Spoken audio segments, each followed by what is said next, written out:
साथियों, स्वागत है आप सभी का एक बार फिर से मेरे चैनल पर। तो यहाँ पर अभी आपके लिए जो एक इम्पोर्टेंट अपडेट है वो ये है कि आप सीएसआईआर सीडीआरआई की वेबसाइट पे जब आप विजिट करेंगे, तो अब यहाँ पर आपको एक और आपके लिए अपॉर्च्युनिटी है जो कि walk in interview for engagement of project के लिए यहाँ पर आया हुआ है।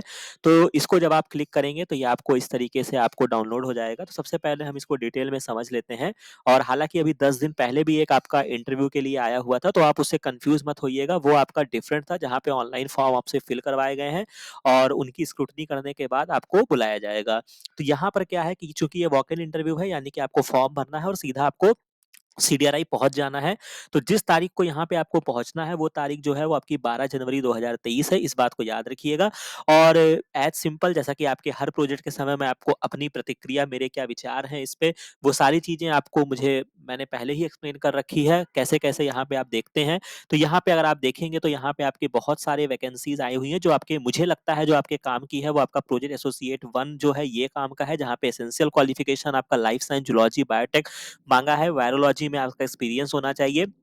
और मोस्ट इम्पोर्टेंट चीज़, जैसा कि मैं आपको बताता हूँ कि आप एक नेशनल लेवल का एग्ज़ाम क्वालीफाई करने का प्रयास करिए, क्योंकि अगर आपको कहीं नहीं तो यहाँ पे आपको ज़रूर फ़ायदा मिलेगा कि आपको 31,000 आपको पैसे मिलेंगे अगर आपका कोई भी नेट जेआरएफ का एग्ज़ाम क्वालीफाई है, अन्यथा नहीं तो आपको क्या मिलता है, 25,000 रुपए मिलेंगे। ठीक है? तो ये इम्पोर्टेंट चीज़ है। इसके अलावा एक और आपका यहाँ पे जो कि आपके काम का प्रोजेक्ट है, जो कि आपका प्रोजेक्ट एसोसिएट 1 है, जो कि मास्टर्स डिग्री होनी चाहिए। इस तरीके से यहाँ पर है। और यहाँ पे जो आपका वैलिडिटी है इस टेन्योर के, अगर आप यहाँ पे सेलेक्ट होते हैं, तो ये आपका काफ़ी बढ़िया प्रोजेक्ट है, जो कि 2026 तक इसकी वैलिडिटी है। पैन सीएसआईआर कैंसर प्रोग्राम में आपको देखा जाएगा, यहाँ पे आपको कार्य करना होगा। राइट। तो इस तरीके से ये आपको बहुत सारी हैं, तो जिसमें आप फिट होते हो, आपको लगता हो कि मैं इसके लिए एलिजिबल हूँ, तो आप उसमें अपने हिसाब से देख सकते हैं। इसके अलावा आपका जो आपके लिए इंपॉर्टेंट चीज़ है, आपको रिपोर्ट करना होगा सुबह 9 बजे 12 जनवरी को।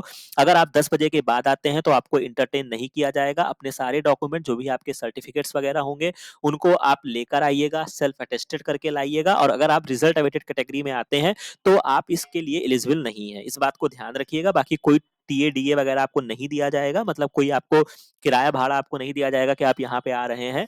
तो ये सब तो नॉर्मल सी बात है। इसके अलावा जो भी भारत सरकार के द्वारा एज रिलैक्सेशन है, वो यहाँ पे ये सीडीआरआई उसको फॉलो करेगा। बाकी जो भी यहाँ पे नियम कानून है, उनका सख्ती से पालन किया जाएगा। और जैसा कि कोविड का दौर वापस से लौट रहा है, तो चूंकि 12 जनवरी तक क्या स्थिति होगी वो ना हमें पता है, ना आपको पता है, ना सीडीआरआई को पता है। तो अगर कोई भी गाइडलाइंस वहां पे अप्लाई होती है भारत सरकार के द्वारा, तो आपको उसको पालन करना होगा। बाकी यहाँ पे आपको एक एप्लीकेशन फॉर्मेट दिया गया है, जहाँ पे अपनी फोटोग्राफ, रीसेंट फोटोग्राफ आप अपनी पेस्ट करेंगे। बाकी जो भी यहाँ पे आपकी इन्फॉर्मेशन है उनको आप अपनी लिखेंगे। राइट। और इस तरीके से आप वॉक इन इंटरव्यू में पार्टिसिपेट कर सकते हैं। तो बहुत ही सिंपल था, जो कि मैंने आपको यहाँ पे समझा दिया है। मुझे नहीं लगता कि अब आपको इसमें कोई आपको कंफ्यूजन होगी। बाकी किसी भी तरह की अगर आपको कंफ्यूजन होती है तो आप हमारे लक्ष्य जेआरएफ चैनल को ज्वाइन कर सकते हैं। और बाकी ये वीडियो, ये इन्फॉर्मेशन, ये सारी चीजें अगर आपको अच्छी लगी हो तो इस चैनल को लाइक कीजिएगा, शेयर कीजिएगा। बाकी मिलते हैं नेक्स्ट वीडियो में नेक्स्ट इन्फॉर्मेशन के साथ। Thank you.